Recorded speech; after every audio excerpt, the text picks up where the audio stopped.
imana dicandakan, nikmat hartana dicandakan, kumargi naon eta jalmi teh midamel dicandakan ku Allah eta nikmatna nyaeta sababna jalmi teh dicandakan nikmat ku Gusti Allah teh hiji jalmi teh kurang syukur ka Gusti.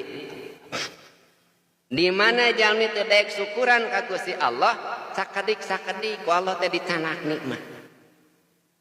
Syukur teh sanes murak tumpeng kade bila disangki ngan murak tumpeng bagian integral tina cara ngalaksanakeun syukur.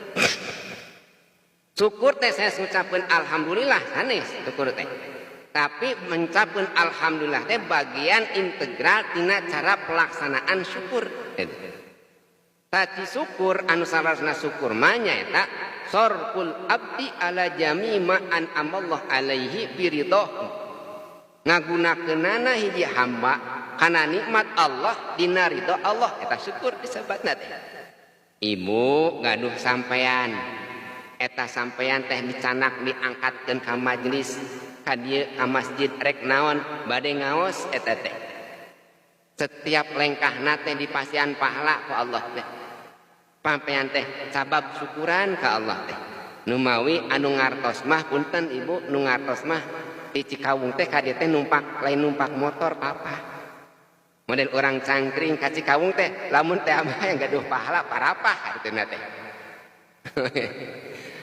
Eta teh ibu anu hoyong pahala kapungkur kantos pangersa almarhum ajengan Endang Abdul Qahar ti Al Husaini. Saur pun bibi teh cenah ieu teh bagian ajengan Endang kemisan da kemisan ti kapungkur oge di Nurul Balah teh. Teh acan sumping ajengan Endang. Cobi cenah jajab ka Al Husaini ka Yapi nya ku abdi teh dijajab nembe ge diulekan ajenganna tos aya papa. Pangarsa waktosna pangaosan saur abdi teh. Di antos ku ibu-ibu irang sareng kana motor. Bahasa anjeunna kumaha? Ah wios weh bade papa weh lebar ku pahala. Itu bahasa. Dicana kana motor teh alim, naon? Bahasa anjeunna lebar cenah ku pahalana gitu. Oh berarti naon eta teh? Papahna anjeunna teh seja syukuran ibadah. Gitu. Dilipat gandakeun pahalana teh. Urang gaduh soca. Terus eta soca ninggal naon? Ninggal Al-Qur'an. Ninggal anu sae, nonton anu sae, nu ngalaksanakeun taat ka Gusti Allah, tah soca teh keur syukuran ka Gusti Allah. Urang dipasan nikmat tiasa nyarios. Eta cariosan urang teh teu ngaraheutkeun hate batur.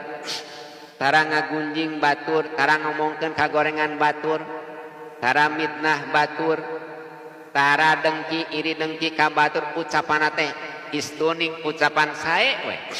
Nyaekeun batur cariosan urang teu ngaraheutkeun manah batur tah ucapan urang teh eta teh keur syukur ka Gusti Allah.